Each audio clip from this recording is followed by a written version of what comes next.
What's up, everyone? It's your bestest pal in the world, Greg here. And today I'm going to be reviewing Sly 2 Band of Thieves. Now, you guys have seen me talk about Sly 1, and I feel like it's fair to be able to talk about its sequel, Sly 2 Band of Thieves. And like with the first Sly Cooper game, this game is going to have some big spoilers, so if you don't want to be able to have the game spoiled for you, then I recommend clicking out of this video. Now, with the story in mind, it takes place a couple years after you've beat Clockwork at the end of the first game. Now, in case you don't know who Clockwork is this giant metal owl creature who is the nemesis to Sly Cooper. And not only that, he is the nemesis to Sly's entire family, his entire ancestral bloodline. And after Sly Cooper defeated Clockwork, all of his body parts. And don't worry, it's not a like I said, it's not a gory at all video game. It's pretty much cartoony, and I definitely recommend for all ages to play it.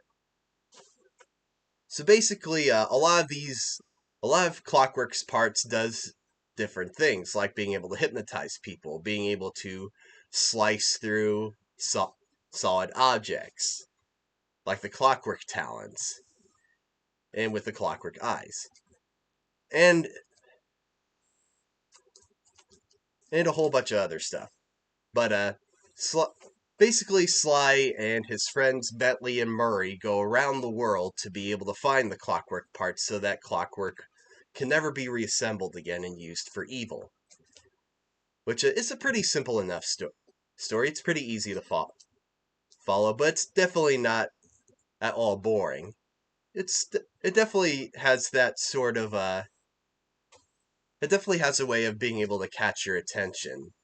And considering how Clockwork has a big part to play in it, and it definitely and the suspense of having Clockwork come back to life, it's definitely the big it's definitely the biggest it's definitely the biggest positive for the story of the game.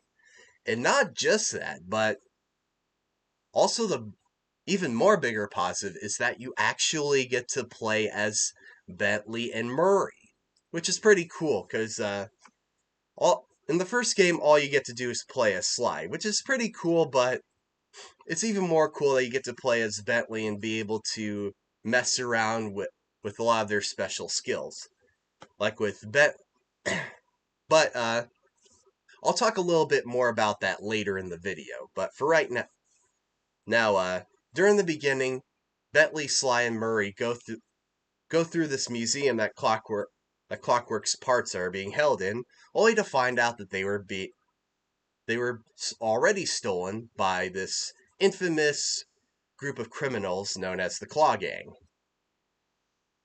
which consists of people like Dimitri Lousteau, who is this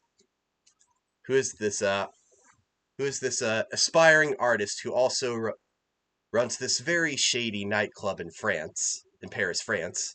There's also Rajan, who is the who is this who is this drug who is this underground drug lord who wants to be able to heighten himself up to royalty. And luckily, this game has nothing to do with drugs. The reason I say that is because the the term spice is used a lot in the game, which I think is like a more child friendly stand in for drugs, considering how if the spice is eaten, then the person who eats it goes into a fit of uncontrolled rage. Much like how a lot of drugs like PCP and meth make you go into a very aggressive mental state as well. Which I feel like that's a pretty sneaky and clever way to be able to like mention drugs and the danger of drugs into a kids game. But also the another add-on that really makes the story stand out is its twist villain. And I'm not just talking about any of the Claw Gang members. I mentioned Dimitri and Rajan. I also mentioned the Contessa, who is also a twist villain, but her twist isn't as connected towards the main story. Mainly she's just mainly a diversion character in the story. There's also Jean Bisson, who's pretty much like this character out of time who was around during the gold rush in 1852, who was trying to conquer nature and all that. And there's Arpeggio, who's the main inventor of the group, but he's not the main twist villain. The real main twist villain is Constable Neela, who who interacts with Sly and the gang here and there, and she does all these favors for Sly to help him on his quest to be able to steal back the clockwork parts from the Claw Gang. And throughout the entire time, she's collecting information on them and figure out where the clockwork parts that they have are, so that she can give them to Arpeggio. But all the while, she ends up backstabbing Arpeggio and takes the clockwork parts for herself, so that she can become clock. She can become the embodiment of clockwork, who is also known as Clockla. And there's this big main battle with her, which really turns out pretty cool, especially since you also get to be able to, like, shoot her down with a helicopter. But not in a graphic or violent way, just mostly lasers, considering how this is a rated E game. After all, you can't really go too far when it comes to violence. In terms of animation, I definitely feel like it's a bit of a step up from the previous game, since the previous game just like I said, its animation isn't really all that polished in terms of how it's compared to modern games, but I definitely feel like, despite how the second game, even though it does have its own flaws too, like how it really looks way too puppeted and it doesn't look like they move all that naturally, it still looks like it's a little bit more polished than the first game, which I definitely handed to them.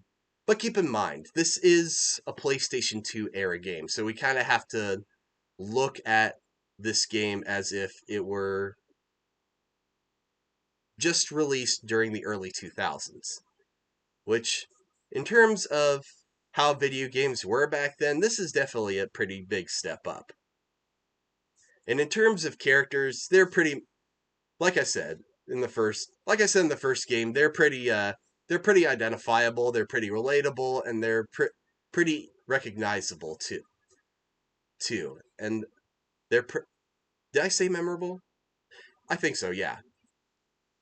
Especially especially since Carmelita herself is back at it again, and the interesting part with her being involved in the story is that she was framed, but then she goes back to being a law enforcer at the end, thanks to some help with Sly. But yeah, overall, I definitely recommend this game. It is definitely, like with the first game, it's definitely a PlayStation treasure. It defi- it definitely, it definitely it definitely needs as much attention as possible, especially since Sony really needs to make Sly 5. It'll probably never happen, but a guy can dream, can he? So for Sly 2, I'm definitely giving it a 9 out of 10. And that's pretty much it for my review. I will see you guys next time. And now for our bloopers.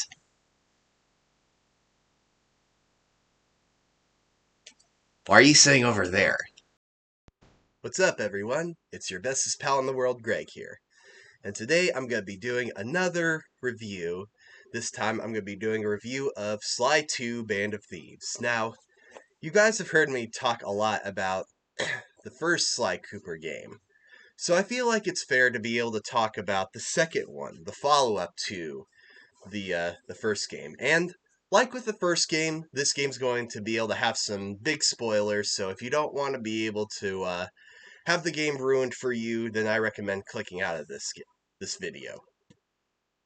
So in terms of the story, after you've defeated Clockwork in the game.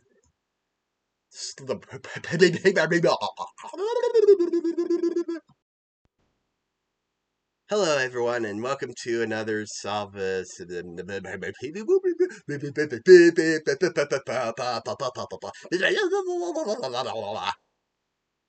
I forgot my intro.